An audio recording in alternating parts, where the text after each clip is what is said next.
I thought I'd start by talking to you about the recommendation that just came out. I think it was last week, Caitlin, that pregnant women and children should not get the COVID vaccine.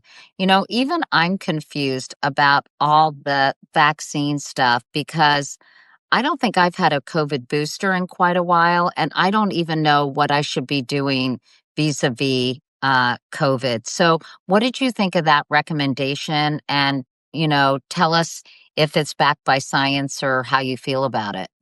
Yeah, it's been a confusing mess. In the past week or two, I guess I'm not surprised that you're concerned, even or confused, and even I am. Let's back up a little. Before like this last month, everyone was eligible for a COVID-19 vaccine over the age of 6 months once a year, just like we do with flu. And the reason we do that is because this virus mutates so quickly that the best way of added protection is to match whatever variant is circulating at that time. Those over 65 were eligible for two vaccines, one in fall, one in spring, because COVID is so erratic and unpredictable. What happened over the past week or two is incredibly unprecedented. Um, there's been this growing conversation, scientific conversation it's a legitimate one of like, do we still need a COVID vaccine every year and who needs that? And a lot of scientific experts were having those conversations, and there's a big meeting that's happening at the end of June at CDC to determine that policy.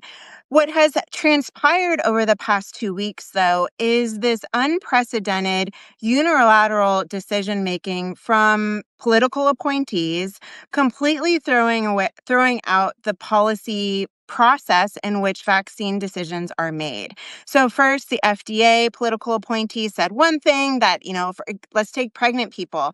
Pregnant women are eligible for a vaccine. A few days later, RFK says, no, they're not eligible for a vaccine. 2 days later, CDC says, yes, they are, which is really hard to follow the whiplash of those headlines. But it comes down to today, everyone over 65 is eligible for a vaccine. Those under 65 with a chronic disease are eligible for a vaccine. And everyone else, including pregnant women as well as children, are eligible for a vaccine if they chat with their physician. It's called shared clinical decision making.